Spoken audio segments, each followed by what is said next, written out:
Assalamualaikum warahmatullahi wabarakatuh. Selamat pagi semua mahasiswa. Salam sehat untuk semua. Semoga semuanya sehat. Baik, untuk pertemuan kali ini yaitu pertemuan 5 dan 6, yaitu membahas tentang sub CPMK yang ketiga.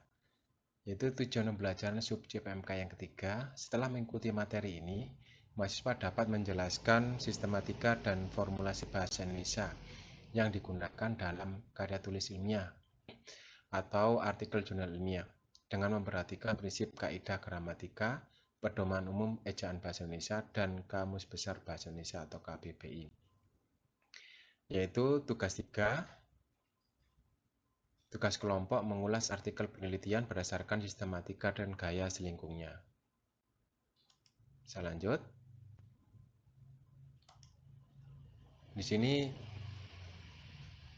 masing-masing kelompok memilih satu artikel untuk diulas secara sistematika dan gaya selingkungnya. Ulasan menggunakan lembar kerja berikut. Lembar kerja mengulas artikel jurnal ilmiah, identitas kelompok, yaitu di sini ditulis nama kelas berapa, nama kelompok berapa, terus anggota dan nomor mahasiswa NRP. Identitas artikel di sini ditulis nama penulis artikelnya siapa, bisa 1 orang atau 2 orang atau lebih, tergantung dari artikel jurnal yang akan kalian ulas. Begitu juga dengan judul artikel. Kalian tulis sesuai dengan yang kalian temukan atau yang kalian temui artikel jurnal tersebut. Selanjutnya tentang tautan link atau artikel tersebut. Bisa kalian tulis di situ. Next, kelanjutan yaitu tentang komponen artikel. Di sini kalian akan mengulas atau memberikan komentar tentang indikator penilaian. Kalau seandainya tentang judul yaitu merefleksikan fokus masalah penelitian serta mengidentifikasi informasi rujukan, gambaran teori yang diangkat.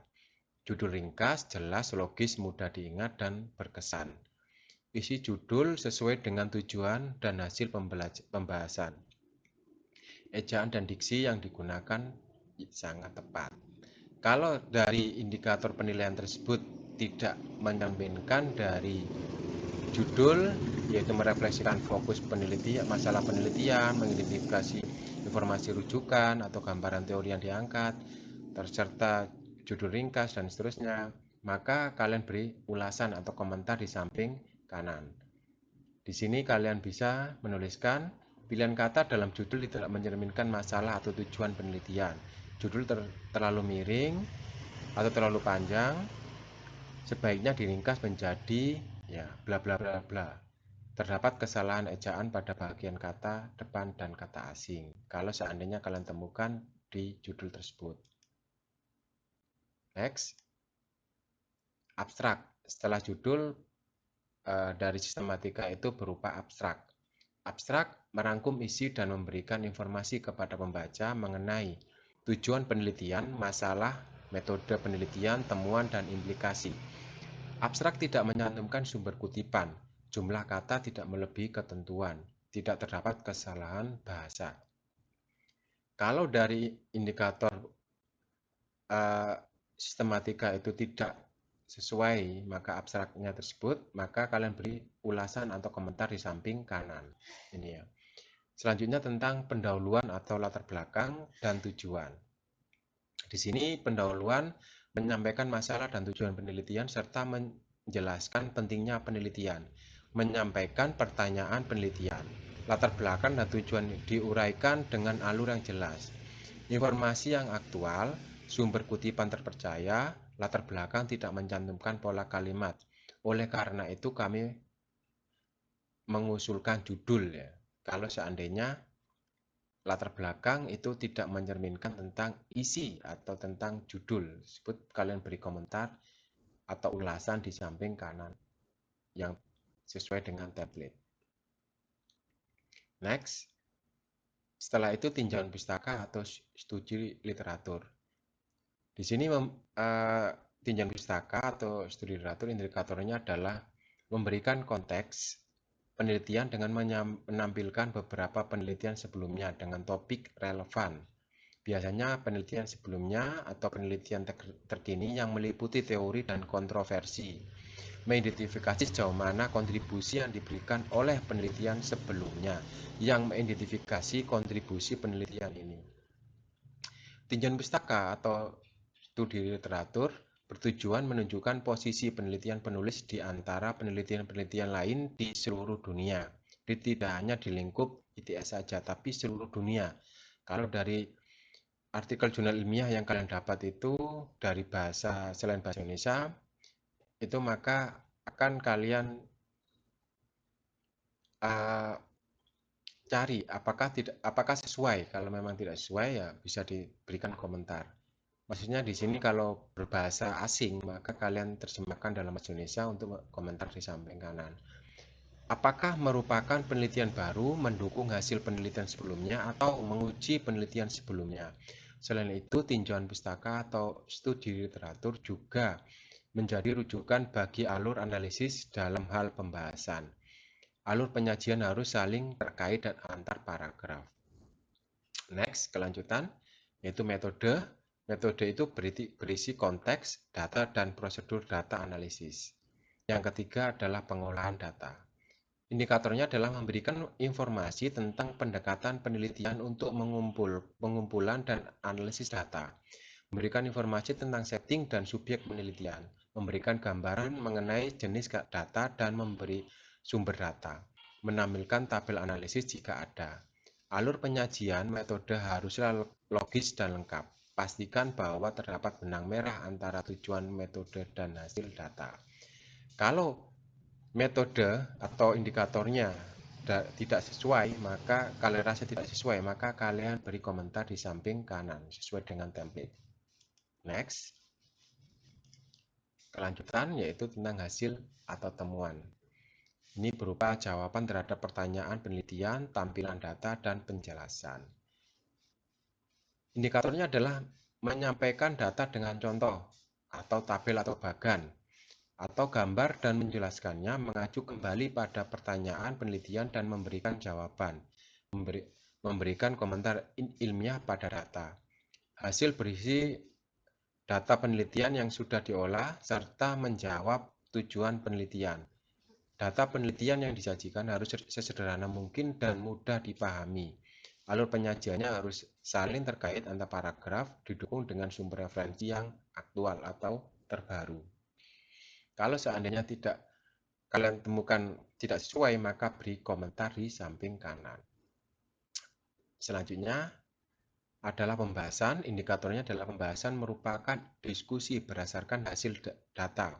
Diskusi merujuk pada hubungan antar data yang disajikan dan dikaitkan dengan referensi untuk mendukung hasil data. Pembahasan merupakan argumentasi yang bersifat persuasif dan bertujuan mengarahkan pembaca pada penarikan kesimpulan. Secara teknis, pembahasan berisi menyampaikan ringkasan tentang temuan penting, mengaitkan temuan dengan teori yang dipakai dan penelitian lain dengan mempertimbangkan apakah temuan penelitian itu mendukung, mengembangkan, berkontradiksi dengan temuan sebelumnya, membuat rekomendasi untuk penelitian selanjutnya pada bidang yang sama.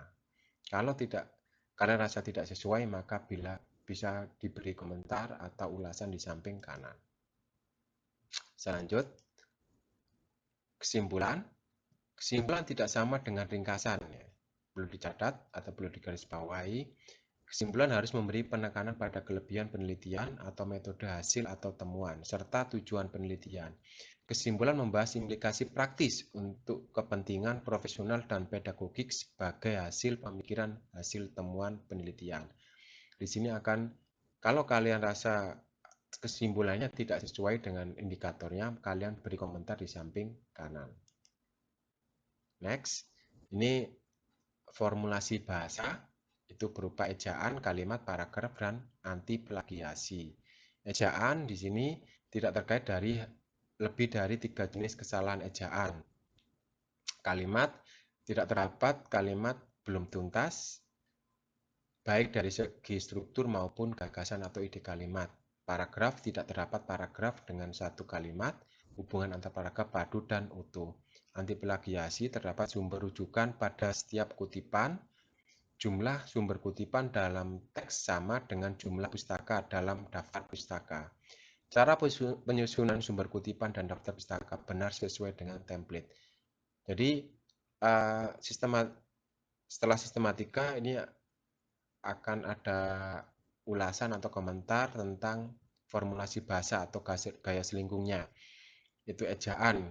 Kalau tidak sesuai, kalau banyak ejaan yang kalian rasa itu bisa kalian beri komentar di samping kanan. Itu kalian tunjukkan contoh atau bukti ejaan mana, terus bagaimana yang sebenarnya. Acuannya adalah KBBI atau PUEB. Kalimat tidak terdapat kalimat tuntas baik dari segi struktur maupun gagasan atau ide kalimat. Kalau tidak sesuai maka kalian beri komentar di samping kanan. Paragraf juga seperti itu. Kalau tidak sesuai maka kalian beri komentar di sebelah kanan. Begitu juga dengan anti plagiasi, yaitu jumlah kutipan ya. Ini perlu dicatat bahwa kutipan dengan daftar pustaka itu harus sama. Kalau di kutipan itu ada 10, maka daftar pustakanya harus ada 10 juga. Kalau tidak sama berarti perlu dicatat atau perlu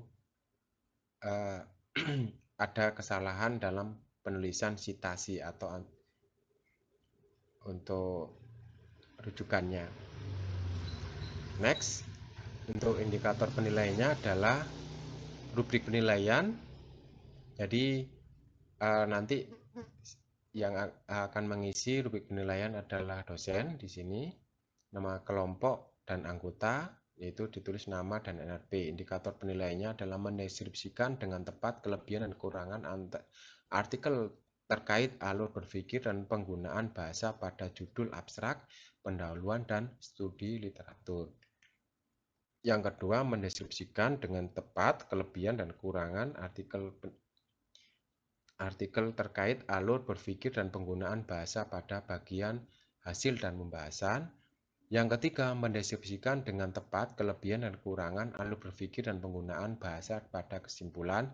Yang keempat, mendeskripsikan dengan tepat kelebihan dan kekurangan terkait kredibilitas, konsistensi penggunaan cara penyusunan sumber referensi dalam artikel.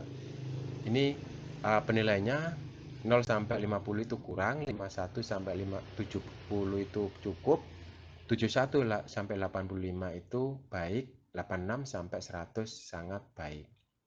Kalau di total maka nilainya adalah ini penilaian kelompok ya, nilai akhir adalah N4. Maka N1 plus N2 plus N3 plus N4. Totalnya adalah N4. Oke. Jadi tujuan pembelajaran, saya jelaskan lagi, tujuan pembelajaran sub CPMK yang ketiga ini atau tugas 3 ini adalah setelah mengikuti materi ini, mahasiswa dapat menjelaskan sistematika dan formulasi bahasa Indonesia yang digunakan dalam KTI, artikel jurnal, dengan memperhatikan prinsip kaidah gramatika PUEB dan KBBI. Merupakan tugas kelompok. Itu saja penjelasan tentang pertemuan 5 dan 6 atau tujuan pembelajaran sub CPMK yang ketiga. Apabila ada kekurangan atau apabila ada yang perlu dijelaskan, mungkin bisa ditambahkan melalui asinkronus atau penjelasan lebih lanjut. Terima kasih. Saya akhiri. Wassalamualaikum warahmatullahi wabarakatuh.